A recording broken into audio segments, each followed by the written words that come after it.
Welcome to Apartment Market Dynamics from MPF Research. I'm Jay Parsons, he's Greg Willett, and today is a little bit special. For all of you who've been counting, today marks episode 200 of Apartment Market Dynamics, 200 episodes over 2 years.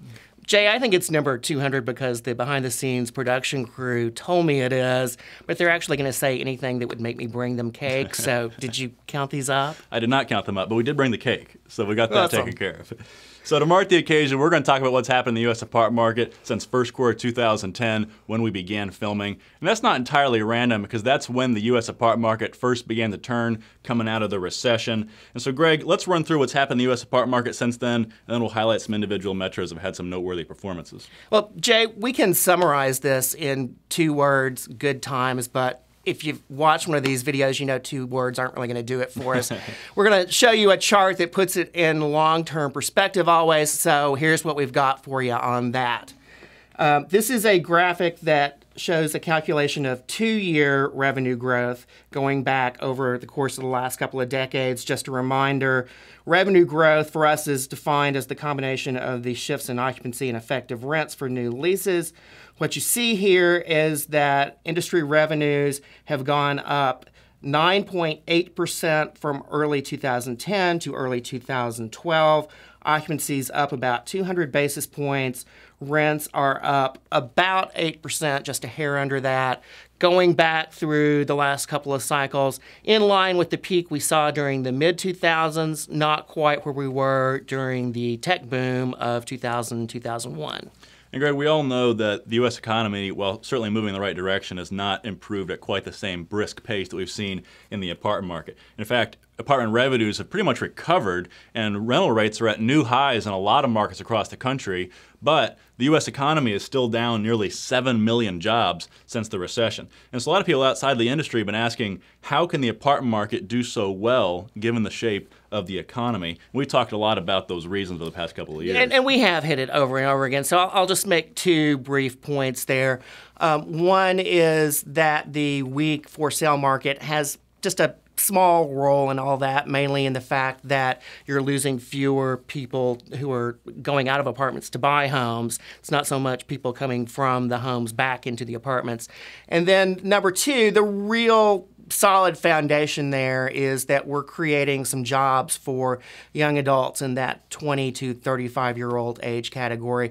If you see media stories, they always talk about high unemployment in that category, and it is higher than it has been historically, but really of the jobs that we are producing, they tend to go to that segment. So in fact, we have produced quite a few jobs for young adults, and particularly college-educated young adults. And Greg, we could talk about that for hours, but instead, let's run through a list of some markets that have had particularly noteworthy performances in the past 2 years since the markets turned, which just happened to coincide with the advent of this program. So are you taking credit for that? Really, it's us doing videos that's the driving factor there? Absolutely, we're taking credit. Okay. No, I'm just kidding.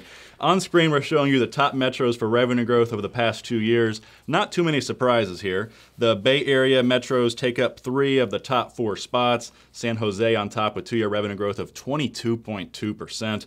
Boston and Austin also in the top 5. Boston saw rents take off like we just had not seen previously in this past decade, and Austin has obviously been one of the hottest economies in the country over these past couple of years. And then we have a big cluster of markets right around 13% revenue growth over the past 2 years.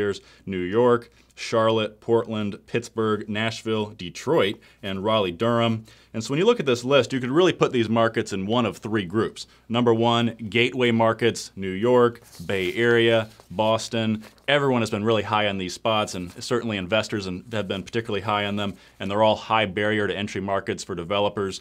Group number 2, markets with very favorable demographic trends. Mostly mid-sized markets have been very popular with all of those young adults, recent college graduates that, Greg, you were talking about places like Austin, Charlotte, Raleigh-Durham, Nashville, and Portland. And group number 3, I guess the common denominator here would be special circumstances. We're looking at a market like Pittsburgh, where the economy has been rebuilt over the past couple decades around industries like healthcare, education, and energy, and those just happen to be the sectors of the economy that have done actually well over the past 3 or 4 years. And then the other one here, Detroit, the real oddball in the list on that list, Detroit is finally seeing manufacturing jobs climb up again, and that's helping move the needle in the suburbs. But obviously, you wouldn't expect this one to sustain that level of growth to any degree.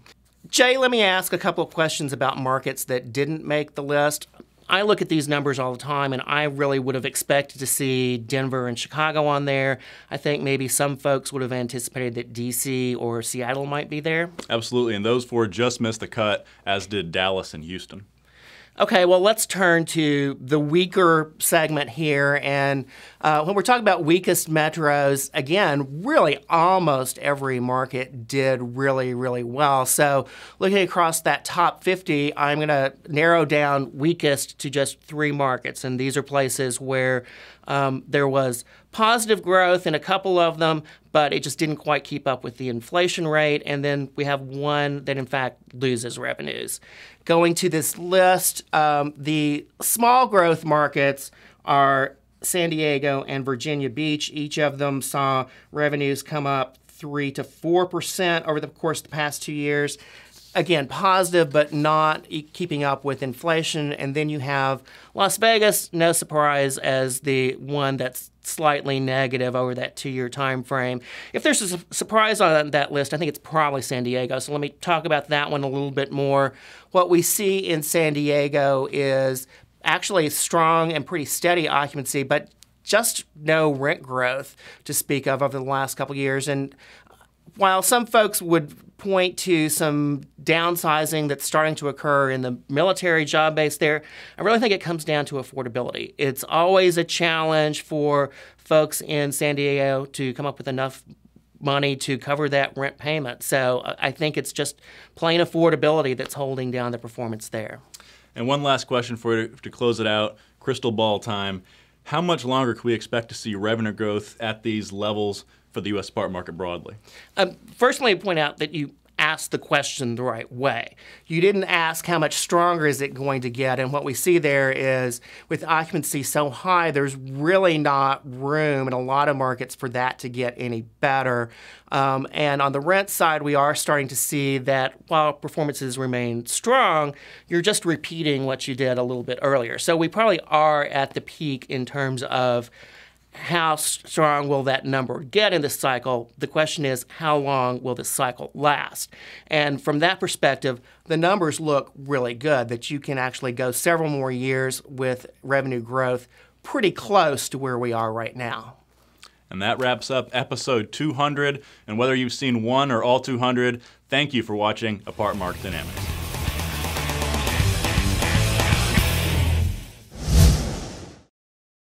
Want more? Go deeper with MPF Research's apartment market reports. From a national level, down to individual metros, to specific neighborhoods, MPF Research has been providing unparalleled apartment market intelligence to the multifamily industry for almost 5 decades. Learn more by contacting us at 877-284-4938 or visit www.npfresearch.com and click on Market Reports.